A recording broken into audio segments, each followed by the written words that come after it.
Sveiki visi.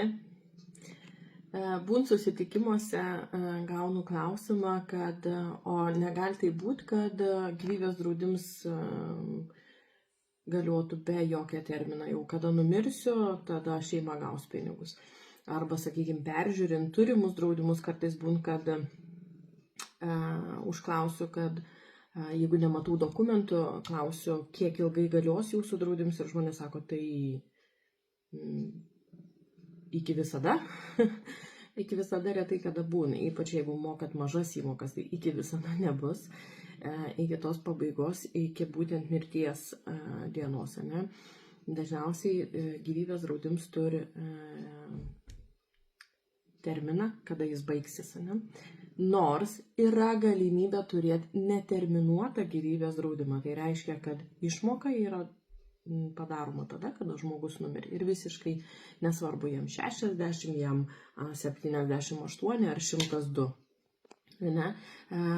Žmogaus nebėra ir tada šeima gauna išmoką. Tai vadinasi visą gyvenimo draudimai. Wall of life. Ne? Gyvybės draudimas. Tai yra tokia opcija, taip ji gerokai brangesnė negu terminuoti draudimai. Bet čia jau tokis garantas iš tikrųjų, kad išmoka vis tiek bus padaryta. Ir kai tikrinu kainas, aš visą laiką parodau ir pasakau, kiek žmogus įmokės įmokų, skaičiuojant iki 90 metų.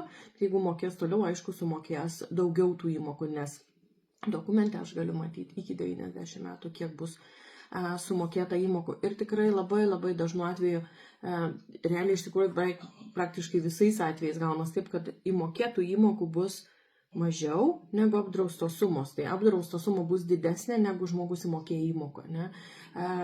Tais atvejais, kada kaina yra pakeliama dėl tam tikrų ligų, dėl, sakykime, svorio ar kažkokių tokių dalykų, tai tada žiūrim, ar verta laikyti tokį draudimą, ar verta tą daryti, ne? Nes kartais tikrai būna atveju, kada žmonės įmok daugiau, negu kad jie bus apdrausti. Tai jau tada perspėju, paaiškinu, pasakau ir žmonės patys nusprendžia vis dėlto nori tą draudimą tokį pasidaryti ar ne.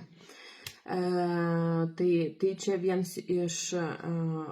viena iš opcijų turėti nelimituotą gyvybės draudimą, ne? Tai jis baigsis tada, kada mūsų nebėra. Ir šeima gauna pinigiukus. Dažniausiai tokius draudimus netgi būna taip, kad pasirenk mokėti vaikai įmokas, ne? Sakykime, už tėvų draudimą, ne? Pasirenk mokėti vaikai, todėl kad taip jiem tie pinigai lieka, ne? Nu, jeigu vaikam, arba paveldėtojai, sakykime, nebūtinai vaikai, ne? Bet nes dažniausiai tai jau jiems, tai tokias gaunasi, kad įmokas jie susigrąžina ir dar plus ekstra, ne? Tai tas tikrai taip. Tai nelimituots gyvybės draudimas, taip, jis egzistuoja, nebūtinai jis turi būti su limitu konkrečiai, kada jis baigėsi, bet taip, kainoj jis yra tikrai gerokai brangesnis. Jeigu norėsit, galėsim patikrinti, pažiūrėti. Kartais netgi būna opcija, kada mes darom gyvybės draudimą, sakykime, iki tam tikrą amžiaus, ne? Ir mažą sumą, sakykime, nu nežinau, kokį 10 000, ne? Darom Wall of Life, tai tą neterminuotą gyvybės draudimą. Tai tie 10 000 yra garants, kad šeima vis tiek gaus pinigus, ne? Kažkokius tai mažesnius, bet jie gaus tos pinigus ir bus paskirti tie pinigai sutvarkyti paskutiniam žmogaus reikaliukam.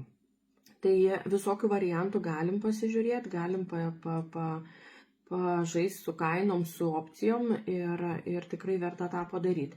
Taip kad tie žmonės, kurie įsitikinę, kad jūs turit gyvybės draudimą iki mirties, tai tikrai pasitikrinkit, nes retai kas turi tokius draudimus. Visų pirma, dėl kainos, kad jie yra gerokai brangesni, ir kitas dalykas, tikrai nemaža dalis advisorių, tai draudimų patarėjų, ne, nedaro tokių draudimų arba jie neturi galimybės jų daryti tiesiog toj vietoj, kur jie dirba. Aš galiu jos daryti, turiu visą sistemą ir dauguma Anglijos kompanijų turi Wall of Life, tai tą viso gyvenimo gyvybės draudimą, taip kad galim patikrinti. O rytoj arba poryt paliesiu dar vieną temą, kaip galim prasitęsti draudimą Tai irgi atskira video verta tema ir galėsim apie tai daugiau pakalbėti. Bet galimybė turėti nelimituotą gyvybės draudimą tikrai yra, tik tais reikia kalbėti ir žiūrėti, ir kas vyksta pagal biudžetą. Tinka, netinka, norim ar nenorim, bet galim.